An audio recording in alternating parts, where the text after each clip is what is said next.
Hello YouTube and welcome back to Cover 2 Credits. Today I'm going to cover one of my favorite graphic novels, the graphic novel Fables. Now, Fables is an interesting story. I'll give you a little bit of backstory and then I'll give you a little bit of what I have. I've got the first compendium volume.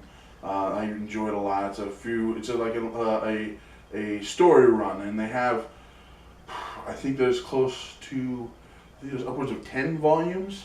I've got the hardback, and then they run you about $20 per hardback, so it's not too crazy expensive. Sometimes the compendiums can be a little pricey sometimes. Fables covers a group of fairy tale characters that live in a neighborhood in New York City. Now, they all live in their own kind of, it's not condensed, but their own kind of closed-in neighborhood. What I mean is like, kind of, like New York is broken into boroughs. Well, and the boroughs kind of keep to themselves in some ways. This is the same idea. They're all kind of to themselves. They have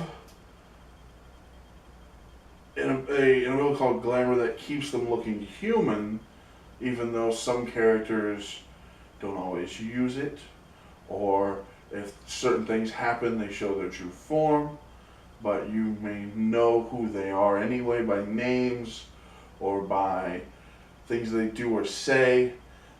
If you've ever seen the Telltale game The Wolf Among Us, this is based on Fables. It's a good game. And the first volume does not tie into the game. I don't know if there is a tie. I don't think so. I'm not sure. There's a lot of. I'm not going to go into the book necessarily and spoil it. I'll talk about the characters are all good. Whether it's Big B Wolf, or Snow White, or Prince Charming, and or King Cole, or Mr. Toad. There's a lot of well-known fairy tale characters that all have their own place in this world. Big B Wolf is the sheriff, I guess. He's a cop. He's a detective sheriff.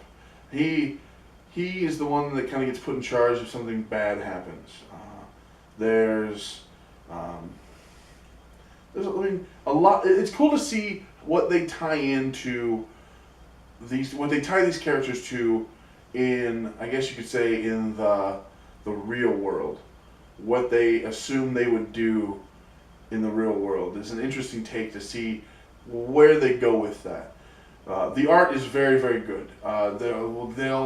They're very clean. They're very precise with it, and I like that a lot.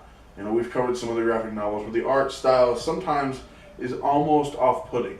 It's so kind of grungy and weird. This one they do very, very well. It's very clean, very pretty. Again, the Telltale game is not even necessarily the same art style as the book, but the book is very, very good. I enjoyed it a lot. I'm trying to complete my collection and add to them as I can. This is one of the first comics I got into that was not a major DC or Marvel hitter, and I've not had any complaints with this at all. The stories are good. The compendiums themselves are tight-knit little stories that you can read through, and not very long. This isn't something that's going to be more of the novel side of the graphic novel aspect. It's more of a regular kind of style comic, and you can knock her out and it's a good story. If you enjoy seeing, like, I won't say if you enjoy fairy tales, but if you enjoy thinking about old fairy tales, read Fables. It's kind of fun to think back about what was the story with this guy in the book, and know that's why it ties into this, and then in the comic. You know, I'll rate this because with it being it's its own story in this book, and they tie into more in the line. You know, I like this a lot to where a comic I like, I'll say, is anything above a 5, realistically, but this would definitely be a 7 or an 8 to me on a scale of 1 to 10. I mean, you're never going to get a perfect comic book because something along the line may be weird. It's also personal preference. You may look at this and hate the art style. I like it. So let me know what you think if you've read this. If you haven't read it, I definitely recommend reading it. You can get this in Barnes & Noble, Amazon, you know, maybe most places comic books are sold. It's still pretty popular. I think they finally finished the comic. I'm not 100% on that. I believe that they finally finished it, but you know, like I said, they have upwards of 10 of the compendium pack books, and I would recommend it to anybody that asks me for a comic recommendation. Like I said, if you have any suggestions for any other comics you think we'd like to read, I say we because I'm trying to get Kevin to read some more of them, or myself, please put it in the comments. Let us know what you think. Don't forget to like, subscribe, share if there's anybody you know that enjoys comic books and maybe would like to listen to me jabber on. And thanks for watching. Thank you for staying until after the credits.